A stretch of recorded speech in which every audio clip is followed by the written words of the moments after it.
Séoul, en Corée du Sud.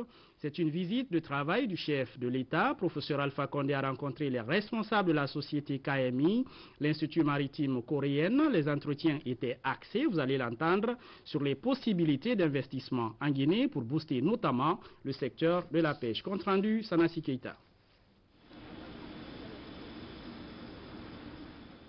C'est à 9h30 que l'avion transportant le président de la République a atterri sur le tarmac de la base aérienne de Séoul, la capitale sud-coréenne, ce mardi 22 mai 2012. À sa descente d'avion, professeur Alpha Condé, en compagnie de sa délégation, a été accueilli par Song, directeur général du bureau Afrique-Moyen-Orient du ministère des Affaires étrangères, mais également par Chang Weo-Shing, ambassadeur sud-coréen en Guinée, avec résidence à Dakar, ainsi que le commandant de la base aérienne. Peu après, le cortège du président de la République a pris la direction de l'hôtel de Shila de Séoul. À son arrivée, professeur Alpha Condé et l'ambassadeur sud-coréen en poste à Dakar ont eu des entretiens fructueux par rapport aux attentes de la visite. En début de matinée, le chef de l'État est allé visiter le palais Changdeogung, ou palais de la prospérité. C'est l'un des 5 grands palais construits par les rois de la dynastie Joseon. Ici, le président Alpha Condé a signé dans le livre d'or du palais pour immortaliser son passage. Le tout suivi par la remise de cadeaux, symbole du renforcement de l'axe de coopération Conakry-Séoul. Le fait que c'est en bois, et ça fait 6 siècles, c'est la technique de conserver le bois, parce que vous savez, le bois est attaqué facilement par les insectes. Donc ce qui est merveilleux, c'est comment ils ont pu avoir une technologie pour conserver le bois avec les couleurs là pendant si longtemps, quoi.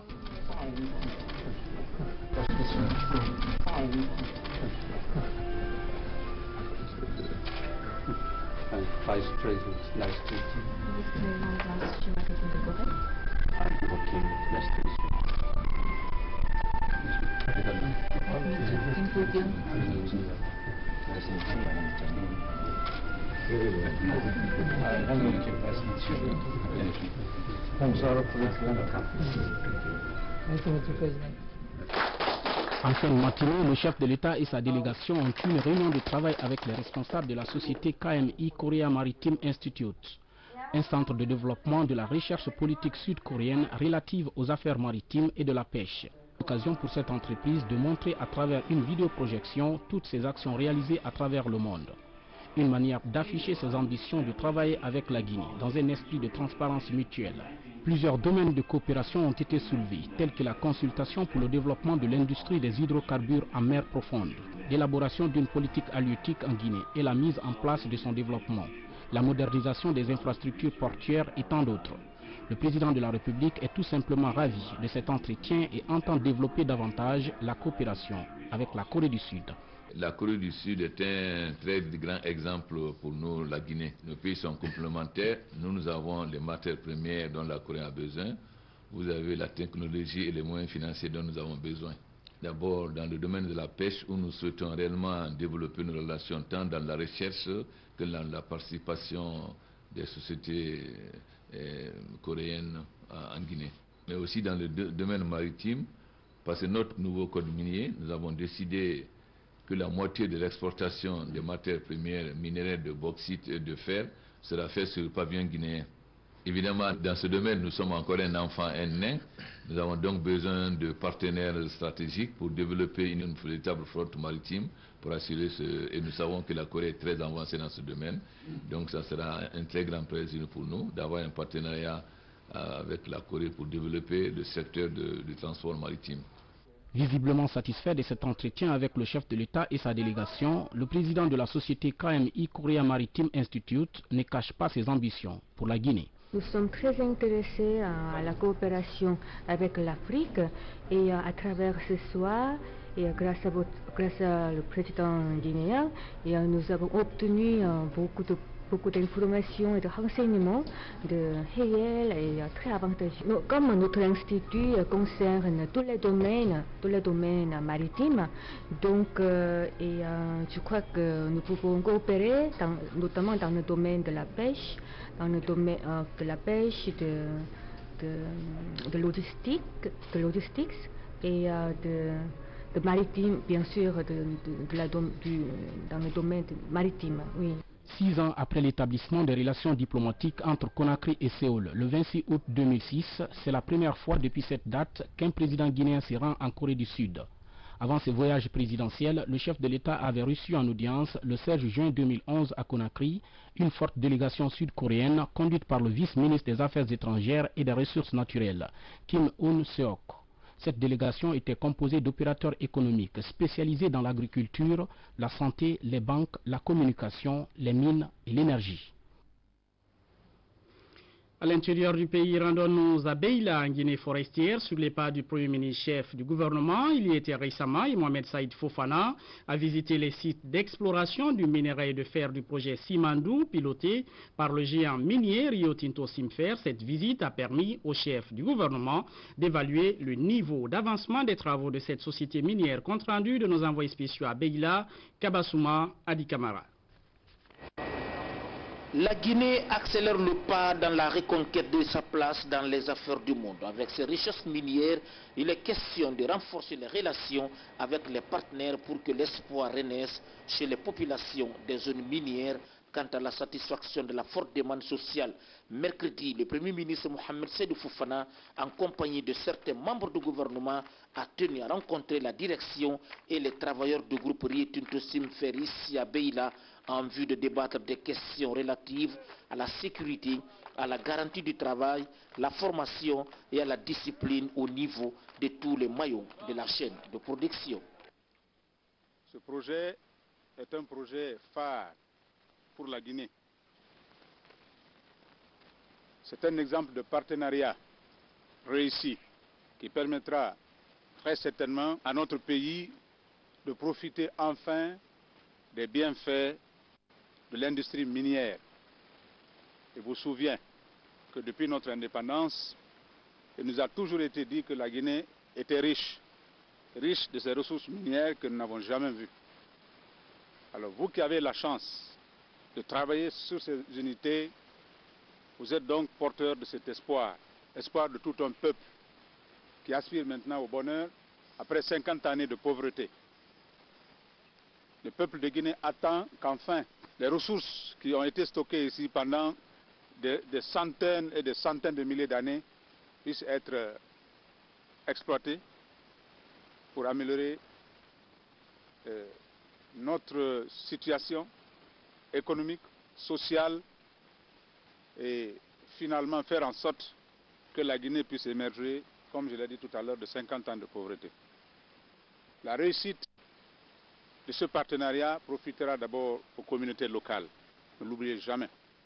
C'est pourquoi, il vous souvient, chaque fois que le gouvernement est amené à donner des permis, des concessions aux sociétés, nous posons d'abord comme condition que des études soient faites, dont des études d'impact environnementaux, pour permettre de voir dans quelle mesure ces exploitations ont un impact soit positif ou négatif et quelles sont les mesures correctives qu'il faut prendre pour atténuer les effets négatifs.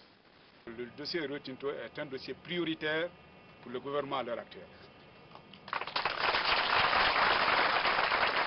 Et certainement vous pouvez avoir certaines informations, mais au niveau du dossier Rio Tinto, le poste ou bien le sujet le plus important pour nous, c'est les ressources humaines.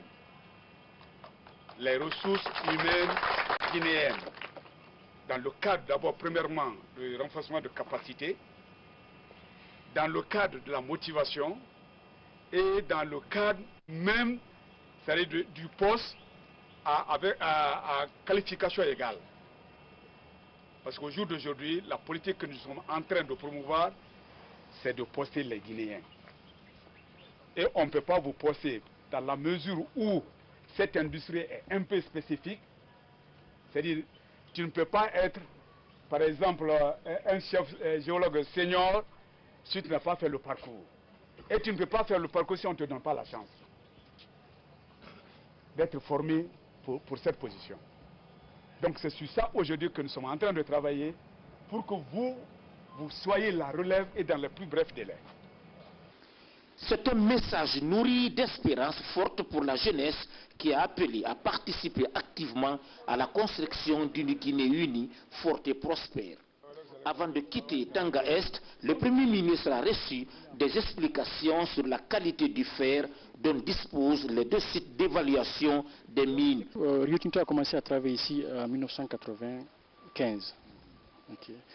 De 1995 à nos jours, on a effectué pas mal de travaux, beaucoup plus de travaux géologiques, qui se résument par des travaux d'échantillonnage, des travaux de cartographie géologique, des travaux géophysiques et des travaux de forage. De 1998 date du premier forage jamais réalisé à Simandou. À nos jours, on a eu réalisé plus de 1700 forages qui totalisent environ, 250 000 mètres.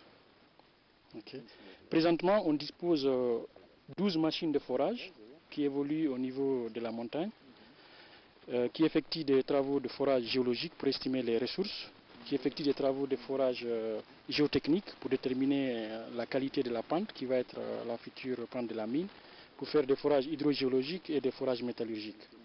Donc, et on prévoit d'ici la fin de l'année d'avoir une autre machine plus puissante qui va faire des forages de grand diamètre, faire des forages hydrogéologiques où on va effectuer des essais de pompage pour déterminer le comportement de la nappe phréatique.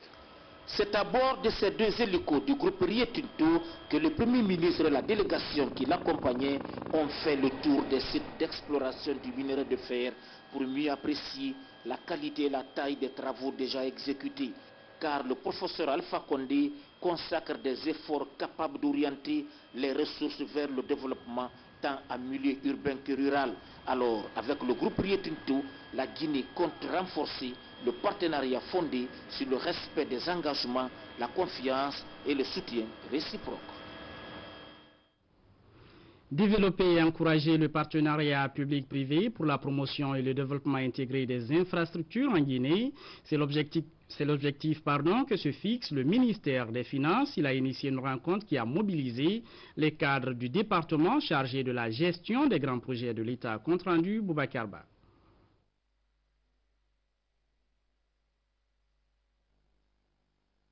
La participation de plusieurs cadres venus des départements ministériels, de l'administration et contrôle des grands projets, du secteur privé et parapublic, avec des représentants de quelques bailleurs de fonds, partenaires privilégiés de la Guinée, essentiellement axés sur les études des cas concrets des expériences guinéennes et étrangères en matière de partenariat public-privé. Cet atelier a permis, à travers des projections de diapositives, de favoriser des échanges sur les expériences des uns et des autres en matière de gouvernance publique et privée. Le gouvernement tient à cœur que ce partenariat soit promu pour que le secteur privé guinéen et étranger puisse jouer son rôle dans le développement des infrastructures. J'invite la direction à continuer à renforcer ses relations avec le secteur privé guinéen pour que nous puissions nous appuyer sur leur expertise, leur expérience, pour que cet atelier soit différent des autres ateliers. À la lumière des débats riches et variés, des opportunités de partenariat public-privé ont été identifiées dans plusieurs secteurs et un diagnostic global du cadre juridique et institutionnel avec une évaluation exhaustive du dispositif ont été également réalisées. Le partenariat public-privé pourrait favoriser de manière significative l'investissement privé, bonifier le potentiel de l'économie et favoriser une nouvelle dynamique de coopération. Le deuxième séminaire international de sensibilisation sur les enjeux de la transition de l'analogique vers le numérique dans le secteur de l'audiovisuel s'est ouvert ce matin ici même à Conakry. La rencontre va durer 2 jours. Elle mobilise une 50aine de participants. Ils échangeront sur le niveau d'avancement des travaux de la Commission guinéenne, comme l'explique Alcénie Pascaldine dans ce compte-rendu. Depuis sa création en 2010, c'est pour la 2e année consécutive que l'Association internationale Solidarité francophone pour le numérique initie une telle rencontre. Avec le soutien de l'Organisation internationale francophone, ce séminaire de Conakry vise à informer, sensibiliser et à former des experts techniques, juridiques et économiques sur les enjeux de la transition de l'analogique